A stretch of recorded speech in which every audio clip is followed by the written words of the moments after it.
understanding what the importance is for this particular project in that person's world. What are the repercussions if this project doesn't go ahead? What are they going to do? What's the alternative? And the alternative might not be a competitor. It might be, something that happens internally. But until you've got all of these data points, you really don't have a really high level stance that you can help push this deal faster.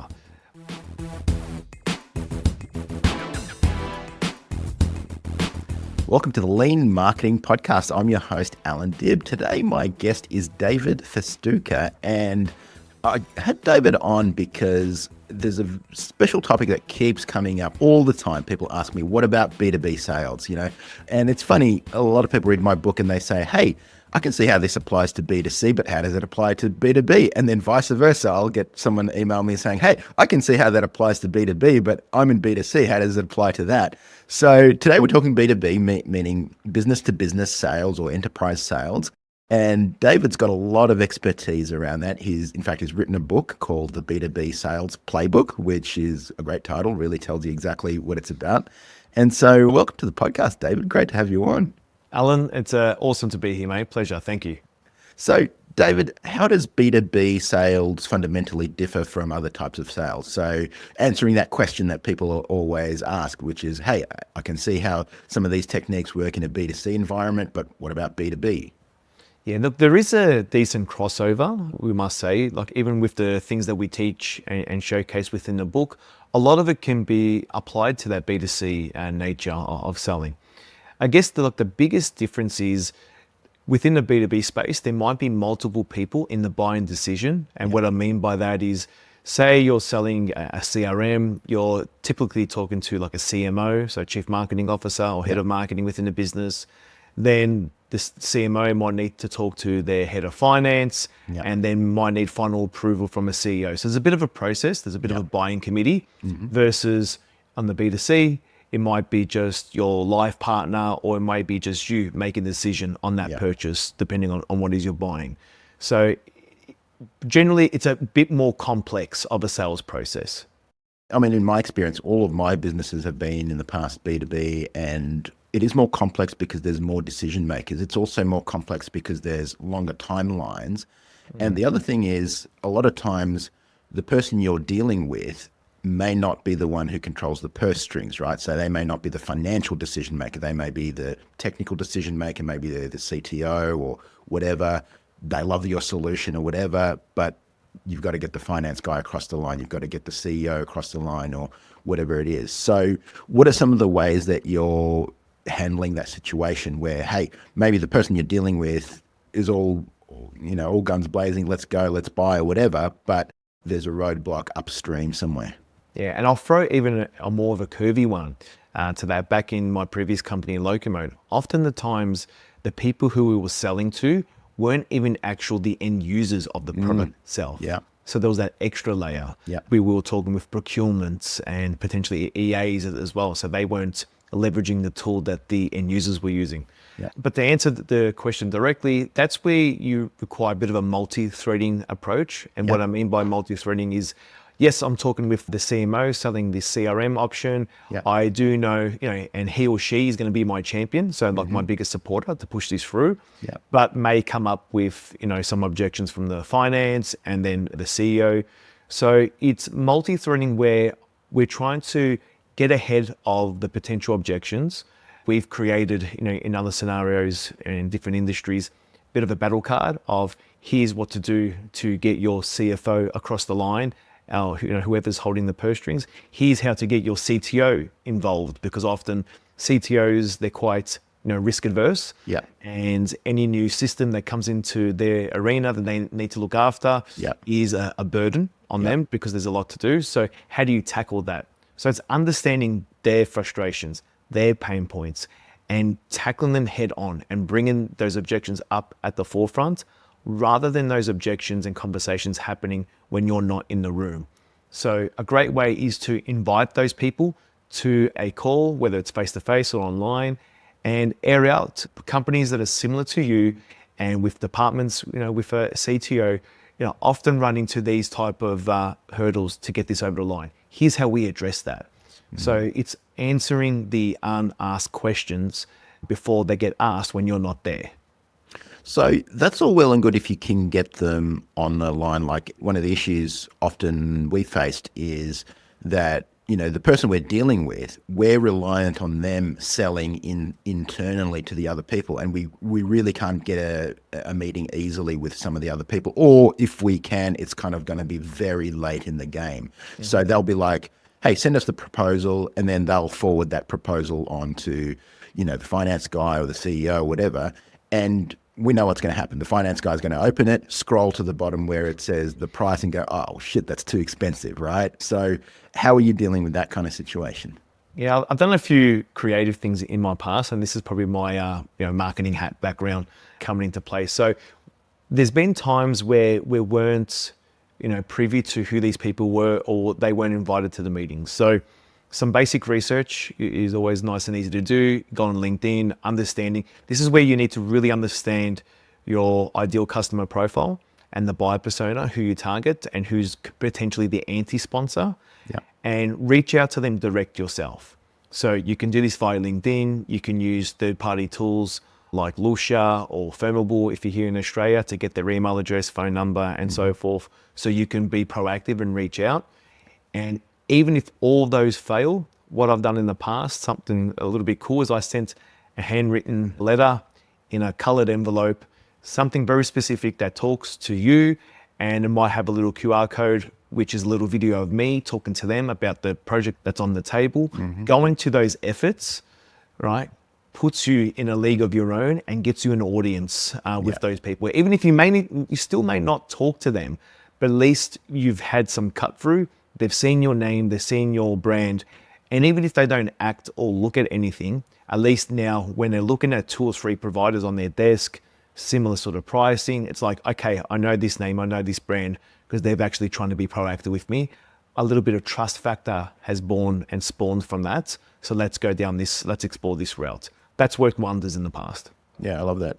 I think as I think about the things that have gotten much more congested, much more blocked up is all our digital inboxes. And what's less congested and what's more opened up is physical inboxes, right? So people don't get a lot of physical mail anymore, or packages. Packages are such a great hack. I mean, have you ever received a package and just thrown it out unopened? Pretty much never. That's right. It's got probably a 99.9% open rate. So if you can send someone a package or a handwritten note or something like that physical in the mail, I'm not saying that's necessarily going to close all of your deals, but it's definitely going to get attention. It's going to get opened. It's going to get through gatekeepers and things like that. So I think that's a really good hack. Yeah, and you've done this yourself as well, Allan, right? Like with your book. Often I remember when you sent me one of your books, you actually sent me 2. Yeah. And in there was a note to say, pass this on to a friend or colleague who you think you will get benefit from it. Exactly. I thought that was genius. It's definitely a hack I'm gonna steal from you.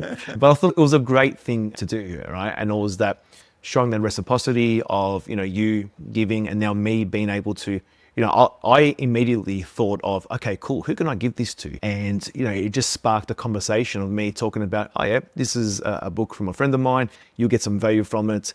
And it just helped build that bridge. I thought that was a great little hack. Well, the other psychology behind it as well is you giving that book to somebody gives status to you, right? Yeah. So I'm not going out and asking for a favor. Hey, David, could you please help me out here or there or whatever? I'm actually saying, here's something valuable that you can give to somebody else that's going to give status to you. Like, because the person who's receiving that book from you, they're going, wow, oh, thanks, David. That's amazing. I needed help with marketing or whatever, and I've got this valuable resource, right? So I think a lot of the psychology behind referrals and how they're done is super important. But back to working with other decision makers, another hack that I've used in the past, rather than attaching a proposal as a PDF, we send a Loom video running through the proposal. So we don't attach the PDF, so that when they forward that to their CFO, the CFO's got to press play and watch us go through the proposal. Maybe they fast forward through some of it or whatever, but at least they can't just scroll down to the bottom page, look at the price. So, and a lot of times maybe they will listen through, and you don't have to make it a 30-minute video or whatever, but if you're like running them through the proposal page by page, here's some of the problems that we're going to solve. Here's some of the issues that we've identified in your organization, all of that sort of thing. Here's the time frame. Here's your investment. And this is why it's this much or whatever. Then you're not as reliant on that person, the CTO or whatever, trying to sell that within the organization, because they often are probably terrible salespeople. They're not going to tell your story as well as you will, right? So, and look, one addition to that is, I think that if you look at the top 3 ways to send a proposal, right? At the bottom is just sending a PDF. Yeah. Right? You're sending a PDF in an email, and the reason why that's number 3 is because you're leaving it into the unknown. You don't know next step. You don't know if they're looking at it. You might get an email open and a click through, but you don't know how much they've looked through. Yeah. There are still sort of deal room types of platforms out there, but that's why that's number 3. Number 2 would be the Loom video that you mentioned, right? Use whatever tool of choice, but a video of sorts that you can track how much they've watched of the video and how many times they've watched it, and get alerts of that. The reason why that's number 2 is that once they've watched the video, and once they may have watched it 2, 3, 4 times, and you're getting those alerts, that has then sent you a trigger, which then has earned you the right to pick up the phone and give them a call to ask questions next. Yeah. The number 1 way to deliver a proposal is to do it live with them. And that's on a call, whether it be Zoom or face-to-face, and you walking them through the proposal, ensuring that they understand everything that you got in there, and then getting that real alignment. And then if you can, inviting the other stakeholders in, that are part of that process as well. The reason why that's number 1 is that, especially if you're looking into someone's eyes, and as you're going through it, you can see whether they're nodding their head and understanding, or if they're getting that puzzled look, and then you can engage in that conversation and make adjustments on the fly. Yeah. Then, most importantly, when you get to the pricing page, that's when they're either leaning back in their chair or falling off, or you know that you're on the market. And then the final step from there is that then you can do the next steps live with them. It's like, okay, great. Now from here, what happens next? Booking that next call, or another meeting needs to take place internally, but you're doing that plan of attack that happens with them live on the call, and you can make adjustments to the proposal then and there before they pass it on. So that would be the top 3 ways to send a proposal. What are your thoughts about not doing proposals at all? Like, I mean, the way some corporates buy, you have to, like in that industry. But I've worked with sales trainers, and I've used this myself as well, where, if someone asks me, hey, send me a proposal, 9 times out of 10, it's because they're just like, hey, just a way to kind of delay or put you off or say no without saying no. And so my response 9 times out of 10 will be, look, we just don't do proposals. So this is the terms. So this is how we structure our program. This is how much it costs. This is how long it'll run for. This is what we'll deliver, all of that. Just in a simple dot point body of an email. This tells you everything that we're going to do. And do you have anything specific that you want us to cover off? But what are your thoughts about proposals, and how do you structure that? Yeah, I agree. It's in most times it's a stall tactic. Yeah. Other times it's a lack of trust in your brand and understanding of what it is you're actually going to provide to them. So then it comes to that term that I hate using. It depends, right? So if you're, let's just call it a web development agency, and you're also supplying some CRM workflows and automations, and there's quite a lot in the project, then requesting a proposal to understand exactly dot by dot, what am I going to get? What are the terms? What does success look like? Can be valid and warranted, especially if I'm getting 3 or 4 different options from different suppliers. If you're going into, say, like a coaching program or something that's quite, I wouldn't say off the shelf, but more, something that is more productized, like you mentioned before, like a simple email with a few dot points, that's 100% fine. What we do within Grow Forum, we've got 3 models. I talk them through that on a call, show them what it looks like, and then get a decision then and there. If they need to speak to a fellow co-founder or someone else, then I'll do the same thing as you. I've just got the dot points that I reiterated on the call, and that's your proposal. Yeah. Because a lot of that, it's just becoming a bit of a time suck as well. From sending out those proposals, and we've got a lot of data that shows either way it hasn't got sending out a proposal doesn't mean you'll get a higher rate of closing. Sure. It's often the ones that are say, no, I don't need it, just give me a dot point summary, are the ones that are ready to go. Yeah. So that gives you a good sense as to how ready this buyer is versus not. Well, I know myself as a buyer, I've been on the other end, and where I'm like, I'm ready to buy, just send me a link to pay or put the deposit or whatever. And they're like, oh, I'll send you a proposal, I'll send you a DocuSign. And I'm like, oh my God, like just take my money, please. Like, How crazy is that? or have you copped the one where, no, before you can buy, I need to introduce you to a colleague that's going to run for X, Y, Z. Yes. And you're like, dude, I don't have another 2-3 hours to spend here. I'm ready to go. That's where it comes to, presenting your offer and outlining your experience of buying from you in the way that your customers want to buy. So, and that's the first sort of feeling and interaction they get with your brand is the sales process. Was the sales process nice, smooth, accommodating, helpful? Then that's going to give me a good sense as to what I'm going to expect working with you and your brand when the project kicks off.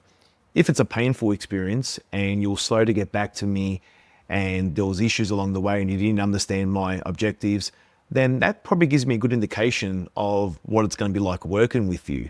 So it's like your first impressions, is that sales process. Yeah. Dave, one of the biggest challenges in B2B sales, I think, is the long lead times or lead times blowing out. So, and that literally kills companies because, what you thought was going to be a 3-month sales cycle, you did maybe a proof of concept or whatever it is, you're now at 6 months and, it's all looking good and everything like that, but we're still not getting any further. So what are your thoughts around kind of reducing lead times and especially in a B2B context? I think when it comes down to that initial sort of discovery call of understanding, if you've come to me, Allan, and you said, I need to revamp our sales process, then I'm going to dig deeper. So like, okay, cool. That's surface level. You want to revamp it. Why? You might have lack of conversion or not enough deal flow in the business. Okay, cool. Let's go a little bit deeper.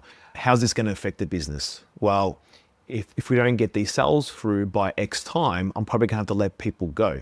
Okay, now we're getting, to a time frame specific mechanism here. Yeah. Okay, so what is that time frame? Within the next 4 months, Dave. All right, cool. So if you need to get sales up and going faster, then we need to start this project within the next 3 to 4 weeks at the latest to allow enough ramp time so then you don't have to let those people go, right? So it's understanding what the importance is for this particular project in that person's world. What are the repercussions if this project doesn't go ahead? What are they going to do? What's the alternative? And the alternative might not be a competitor. It might be, something that happens internally. But until you've got all of these data points, you really don't have a really high level stance that you can help push this deal faster. Otherwise, you start to come across with, commission breath and looking like you just want the sale. Yeah. When really you haven't unearthed the why this person has reached out to you and why they need this project. Unless you haven't uncovered that, then you really don't have a strong leg to stand on pushing that deal cycle faster. I'll never forget one deal opportunity we had within Locomo where it was a tender, it was through for a university, and these typically take a long time to go through.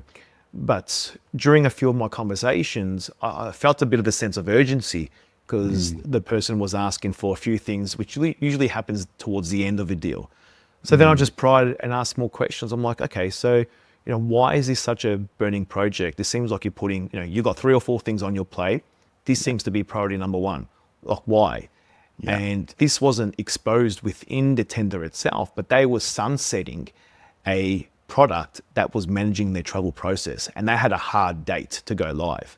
Bang. As soon as I knew that, I was like, okay, well, in order to hit that deadline, you need to select a supplier by X date, whether it's us or someone else. You need to get all the data, internally from your existing provider. We need to cleanse it, make sure it's all good to go. We need to put it into the platform. We need to test the workflows. Then we need to roll out a bit of a training program. So you said that your date to go live with this is X, but the tender closes on Y date. That's not enough time. You're going to be scrambling and the project will be at a high risk of failing. So this is the date we need to, aim to achieve, which was 8 weeks sooner than they had initially put down on paper. Yeah. And they presented that to the committee and it got approved, right? But that would never have happened unless I dug deeper and asked more questions as to why is this a priority for them? Because they had to make a decision. It was like, otherwise they're left with nothing. So, you're the sales manager, you're going through the pipeline, there's 3 or 4 deals that just seem stalled. What are some of the tactics that we can practically do to get them back on track? Look, the best tactic is get on the phone. Don't be scared of the phone. Pick up the phone, call up that prospect, and just reiterate why they initially reached out to you. Hey, Allan, call them back. This deal seems like it's probably lost priority. Initially, when we spoke, you mentioned that you had a project that you wanted to go live by X date. Just want to know, is that still a priority anymore, or is this put to the back burner, right? And then try and elicit a direct response from that. There's nothing worse than having deals that clog up your pipeline. That looks nice. That gives you the illusion of a healthy pipeline, but really you're just sandbagging it with half-baked deals. The best thing to do is to clear them out if they're not an opportunity, put them into like a nurturing cadence where you can keep them warm. And when the time comes when it's a priority for them, then they can reach out to you and you can get going. But you really need to understand there's a reason why people ghost you. And that's either they've lost, the priority of the project has dipped, they've lost trust in you and your capability to deliver. And then the third would be that they found another supplier. So you want to understand where they are in one of those three and then make a decision for yourself.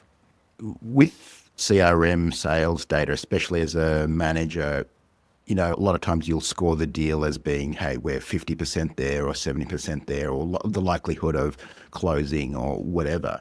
How do we make that actually realistic? Because sometimes the salespeople are potentially much more optimistic about it closing than reality dictates. My personal view is someone who's given me a verbal yes, I would put that into the CRM as a 50% probability of actually closing. Whereas I think a lot of salespeople would put that in as an 80 or a 90 or something like that. What are your thoughts around how do we have the data actually reflect reality? Because sometimes the pipeline looks amazing and then the reality is that we're not actually getting what's in the pipeline.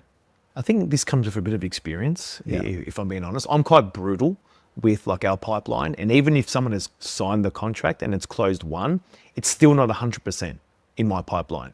When they've paid their first invoice, then I move it to close one, right? Because anything can happen from signing a contract. Okay, it's great, but doesn't mean anything until, money has been transferred and the project can actually commence. Sure. So this is actually just reviewing sort of past deals. This is where you need to get some good data. If you've got a solid CRM in place and a bit of history there. If you're starting fresh, then you're starting fresh. And that's also understanding your sales team. So you might have, a bit of a pessimist, which within the team, and they score their deals lower because they want to feel if something comes across, then it's safer. Then you've got the optimist who's, putting something at 80% because they had a good discovery meeting, but they haven't even got the proposal out. Yeah. So this is about having really solid checks and balances and priorities before you can move a deal to the next stage. There's a really cool CRM out there called Membrane, and they ask a range of questions before you can move a deal across based on your sales process, based on the industry that you're in, and then it calculates based on other companies that are similar to yours and in the industry on what their close rate should be. And if you're only talking to one person within the business, and typically an organization of that size, you need to speak to 3, then it's going to score you lower. Because while you might be having an amazing conversation with one person, you haven't engaged in the other decision makers like we spoke about earlier. So that deal is at risk and it'll flag it. So you don't have to use Membrane, for example. Per se, you use HubSpot. Yep. It could be that before you move the deal to proposal, have you engaged 2 or 3 contacts from that company? If it's no, then you can't move it across and you need to start to engage there. So once you start to get that sort of rhythm in place, then forecasting becomes a lot more trustworthy rather than on relying on the seller's intuition of what you think. Because then you have your weekly stand up and it's all good. Yep, I think I'm going to close this deal this week. Yeah. And before you know it, 5 weeks later, they're talking about the same deal closing Yes. for the last 5 weeks. Yes. Right? That's where you don't want to be. That's exactly right. That's exactly right. Been there many times. So I'd love to know a little bit about your book. So it's called the B2B Sales Playbook. Is that right? Correct. And so what are some of the new or different concepts that are in that book versus some other books, or some of the things that are kind of well known in B2B sales right now? What are some of the different angles that you're bringing in? I guess when looking to create the book, we're Luigi, my co-founder, and I, we're avid readers. We've got a shelf full of all of our other authors' books, and they're awesome, right? When we were looking at, okay, this is something we want to embark on, we're like, we don't want to just create something that's similar but slightly better. We wanted to create something that's truly different, that we believe, in our opinion, compared to what's out there. So we pull all the good bits and pieces from all of the inspiration that we've got over the years, all of the coaching and training that Luigi has done, his coaching and training, that he applied to me back in my Locomate days. And we've compiled that all into one book where it's chapter by chapter. It breaks down all the tools, the tactics, the coaching that's required in order to go from zero through to an exit, if that's your ideal path. It's not to be, there's a few ways you can read the book. You can read it obviously from cover to back, like traditionally, or you can pick and choose your own adventure based on the problem that you have within your business right now. You might have an issue where, you're getting ton of great leads, but have got a really poor close rate. Yeah. So you can go directly to that chapter. We share, a story, something that you can apply right away, and give you the tools that you can apply within the business and install right away to get results. So it's not one of those sort of fluffy mindsets books, even though we do cover, the mindset part of an ideal salesperson. The whole premise of the book is to be very tactical. So you can read the book from start to end and not even engage with us at Grow Forum and build out your whole sales operating system and start to get results as soon as you complete the book. So that was the primary goal, because we know within the business, we can only serve so many people. Yeah. But we want to have a larger impact, right? Like similar to you, your book has impacted hundreds of thousands of people, right? And we aspire to have the same goal with the book to, be the little black book that sits on every founder and salesperson's desk, which they can have little sticky notes coming out of every angle of the book, where if they've got a problem, whether it be cold calling or how to get someone to respond to an email, or even back to our early comment about, dealing with deals that are ghosting you, go straight to that page, get the insights, get the takeaway, and then apply it right away. So with the book, are you taking people through the whole process from start to end, or is it, hey, we've got this problem and then we're addressing that specific problem and there's potential exercises around it, or how do you do that? Pretty much from start to end. Yeah. A lot of people skim over the basics, and it's like any great sport or athlete, you need to nail the fundamentals before you can go to anything fancy. Unless you know how to kick a soccer ball, then you're not going to be able to do a scissor kick or anything special on the field. So you need to master those basics. And that's what we go through a lot in the book. Doing your ICP, your buyer persona. A lot of people have these sort of things that they've done a year or two ago. It's a PDF doc that just sits in their Google Drive and they don't look at it. We flip that around and go, that's something that should be reviewed weekly based on the conversations that you're having. I was on a podcast earlier in the week, and the individual was telling me that they update their buyer persona on the weekly because of how fast things are changing, where they would call people via mobile, and then all of a sudden they noticed that their call acceptance rates started to drop. So then reverted to landline for the same persona. And then the call acceptance rates skyrocketed. So then they made an adjustment to their buyer persona. For now, we're reaching these type of people at this time of day on this type of phone number. And they skyrocketed from there, which is great. But that's the real minutia of the little things. It's not a fancy AI automated sort of clay hack. It's switching up how you're reaching out and what channel you're using can deliver amazing results. So that's where, we believe this book is quite an evergreen book. It's not something that is great for 6 months and then it's, you need to update it 6 months later. We do bring in all the great frameworks and sales methodologies that are out in the marketplace that have stood the land of time. And we've created our own in there based on what we've been implementing over the last 5 to 10 years and what's delivered great results for us and for the people we train as well. You mentioned something that I wanted to get onto, which is AI. I ran an AI marketing workshop a few weeks ago in San Diego, and one of the things that I demoed, it was just, I mean, it blew me away when I first saw it, but I set up a sales agent and I trained it on all the transcripts from the last year of all of the sales that we've closed. So we record all of our sales calls with our team. So we've got, I think, 5, maybe 6 salespeople in the team. And so I asked, hey, can you just send me a Google Doc of all the transcripts of all the deals that we've closed over the last year? And so it was like hundreds of pages of transcripts. And we trained this voice sales agent, and you could actually talk to it. So you go, all right, so it'll ask you what your problem is, why, all of that sort of thing. And it was just scary good. I don't know if I'm ready to use it in real life right now, but I think it's going to be pretty close. What are your thoughts around using some of these tools and devices in the sales process?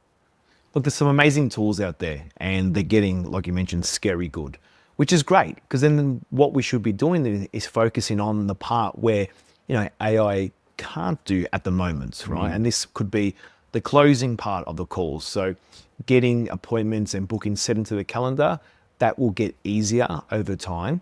But then the closing of those and the questions and then going live on a video call like this, people want to speak to humans, especially if I'm going to hand over $10, $20, $30,000 of my hard-earned money. I want to talk to someone.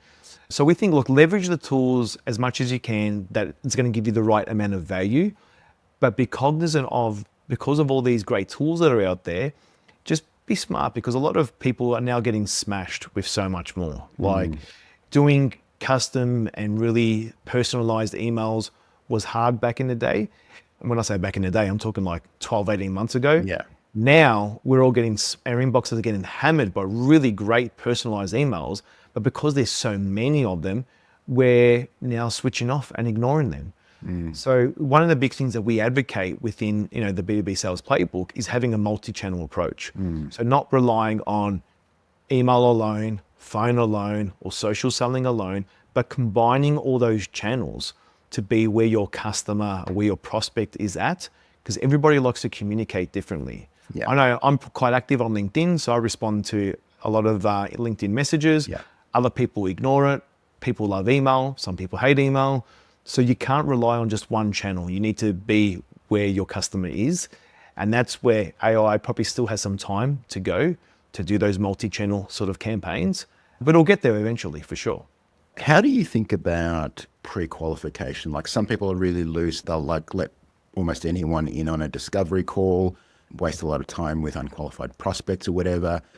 Others are much more aggressive around, hey, qualifying someone before getting someone on a call. Some use, like in our team, we have like a type form where it's a multi-step type form where we ask a bunch of questions, and then we also have a setter who'll give them a call and set up an appointment for them with a closer. How do you think about that? Like, do you lean to being more aggressive around pre-qualification, less aggressive? How are you thinking about it? More aggressive, to answer that bluntly. You want to make sure that your team is spending the time with the right type of leads. And those who aren't, ready yet, that's fine. You might have a different offer. It might be that, at this stage of your business, and it might be that, you only work with companies that are spending X within marketing because you know that they need those resources in order to execute the playbook that you set out for them. But before they get to that, if they say they've only got, I'm just making up a number here, $1,000 a month to spend on marketing, and your barrier to work with you is $10,000 a month, then there's a wide gap. And no matter how good the call goes, that you know that the results won't be there. So you might have a different offer, and that's where you might send them your book, or you might have a lighter course that they can take, the accelerator course that they can get to that level. So I'm very heavy on ensuring that they're the right leads, but also, because you've already spent the money and the effort to get these other leads, I always like to think about what can we offer these people to get them into our world earlier. And then through that, they built the trust. So when they're ready to spend, the larger amounts to get the larger results, they've already earned the trust, and it's purely a one call close type of transaction. If you think about, Commonwealth Bank here in Australia did something amazing where they would visit all the primary schools and set up these, Dolomite accounts, which are cool little space characters, and it'll get all the kids involved. And I still know some people that, were a Commonwealth Bank user when they were a child, and now they're same with the adults, right? Yeah. So the bank was getting them when they were young. Yeah. If you take that sort of approach to your business as to, okay, this is not the right customer for me now, but what can I offer them to get them into my world? So then when they are ready, and then when they are the right type of customer, the close is very simple. David, it's been a real pleasure speaking with you. Is there anything I should have asked you that I didn't ask you? No, I think we covered a lot there. I think sales and marketing is one of those things where people can either see them working separately. I think we both strong believers that they need to work together. Yeah. They work hand in hand, and the best companies in the world have got them together. So I think this conversation's been great. It's bringing sort of those two worlds together, and more people need to hear, from the other side as well. More salespeople need to understand marketing and become a marketing person themselves, and marketeers need to understand the sales side so they can enable salespeople to win. And then if you win together, happy days. Nice. So I'm really looking forward to reading your book, the B2B Sales Playbook. So is it out now, or is it coming out? It is, depending on when this episode goes live, but March 25th is the official launch date for the book. So if you listen to this after that, the link will be in this episode, but you can also go straight to Amazon and get your copy now. Perfect. We'll link to all of those resources. Thank you, David. I can't wait to read it. Thank you for being on. Thanks, Allan. Been great.